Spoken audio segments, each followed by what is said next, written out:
नमस्कार। आज हमारे साथ हैं डॉक्टर अमरीश जी, जिन्हें डॉक्टर होमी भाभा जहांगीर पुरस्कार मिला है और वैज्ञानिक तकनीकी के लिए।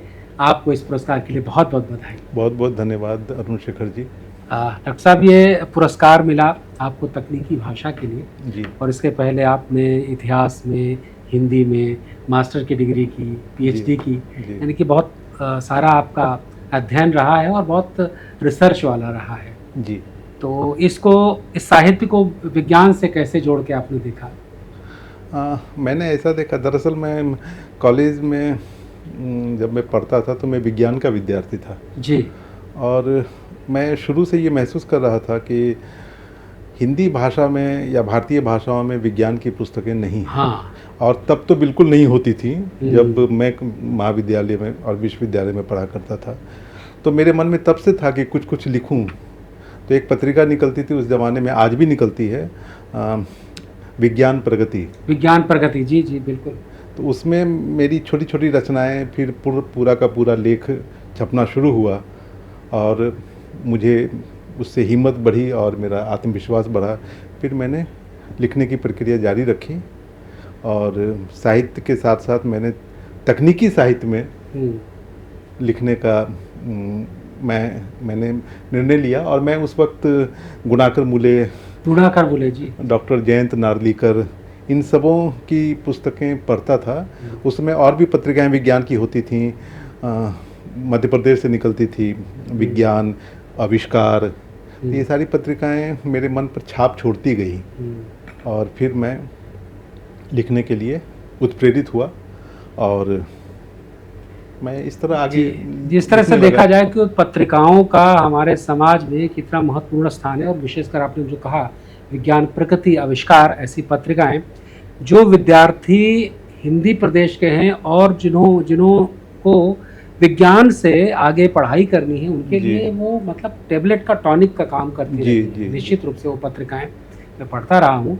और ये जो आपने कहा, पहले गुणाकर मूले जी एक बहुत बड़े साहित्यकार हुए जो विज्ञान और साहित्य को देखकर जोड़ते रहे जी। ये बहुत, और नार्लिकर जी का नाम लिया आपने। जी जी। अदरवाइज बहुत कम लेखक रहे हैं जिन्होंने इसको आगे बढ़ाया और आपने इतने बृहद काम को आगे बढ़ाया, ये बहुत बड़ी बात है।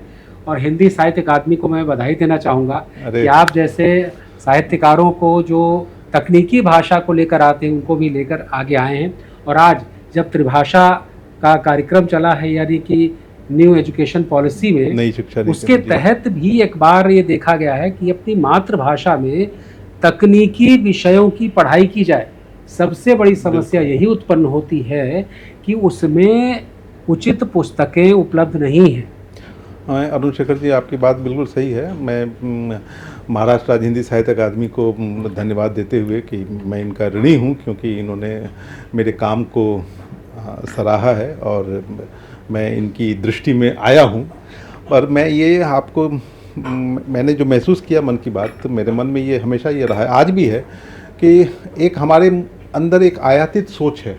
हाँ। कि हम अपनी भाषाओं में, भारतीय भाषाओं में तकनीकी शिक्षा प्राप्त नहीं कर सकते। जबकि दुनिया के कोई भी देश तभी आगे बढ़ा है जब वो अपनी भाषा में विज्ञान और तकनीकी का उसने काम किया है। और आज हमारे देश में तकनीकी विषयक जितनी भी चीज़ें हैं वो अपनी भाषाओं में आ रही हैं। और मैं आपको बताऊं कि इससे पहले एक मैंने वित्तीय सेवाओं पर, बीमा पर, साधारण बीमा और जीवन बीमा, इस पर एक तकनीकी पुस्तक मैंने तैयार की थी और 2018 में उसे भारत के माननीय राष्ट्रपति महोदय ने उसे पुरस्कृत किया था। तो इस हिसाब से मुझे हिम्मत मिलती गई और मैं आज ये महसूस करता हूँ कि चूँकि हम सोचते हैं अपनी भाषा में।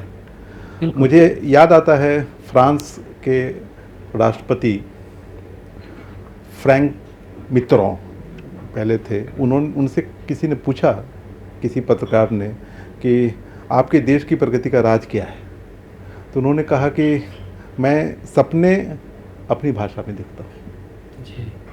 तो अगर अपनी भाषा में हम सपने देखना शुरू करेंगे तो पूरी भी तो अपनी भाषा में होगी। सही बात। तो रीज़न यही है कि हमारे देश में मुझे लगता है कि एक ये बहुत बड़ा कारण रहा है जिससे कि बहुत सारी मौलिक सोच हमारी जो है, हमारे सपने हैं, वो धरातल पर नहीं उतर पाते। उसका कारण ये है कि हम सोचते हैं अपनी भाषा में, सपने अपनी भाषा में देखते हैं, लेकिन जो हमारी जो पढ़ाई है, हमारी जो एग्ज़ाम्स हैं आगे देते, आईएएस पीसीएस हम बनने के लिए जाते हैं तो उसमें अंग्रेज़ी भाषा होती है। इसलिए जो वो सारे विचार हम जिनको आगे ले जा सकते हैं, जिनमें नई खोजें कर सकते हैं, नया कुछ रच सकते हैं, उससे हम पीछे रह जाते हैं। बिल्कुल बिल्कुल। तो ये जो आपने एक महती कार्य किया है, इसके लिए आपको बहुत बहुत बधाई, बहुत बहुत धन्यवाद। और एक बार फिर से साहित्य अकादमी का धन्यवाद कि ऐसे व्यक्तियों को, ऐसे पुस्तकों को उन्होंने पुरस्कृत किया है। और मुझे लगता है कि आप भी ये काम आगे ये करेंगे कि ऐसे लेखकों को तैयार करना, आपसे जितना हो सके मुझे लगता है कि हमें ये करना चाहिए कि जो भी हमें आता है कि अगली पीढ़ी को ट्रांसफ़र करना। हमने तो लिख लिया, हम कितना लिखेंगे? तो ये मुझे लगता है साहित्य अकादमी और आप जैसे लोग ये मिल करके ऐसा कार्य करेंगे कि ये कार्य आगे बढ़ता जाए। आप यहाँ आए, आपके लिए बहुत नहीं, अरुण शेखर जी, आपने बहुत अच्छी बात कही। मैं आपकी बात को पूरी तरह से आत्मसात करता हूँ और नई पीढ़ी को ये अवदान देने का आपके समक्ष ये संकल्प करता हूँ। धन्यवाद। बहुत धन्यवाद।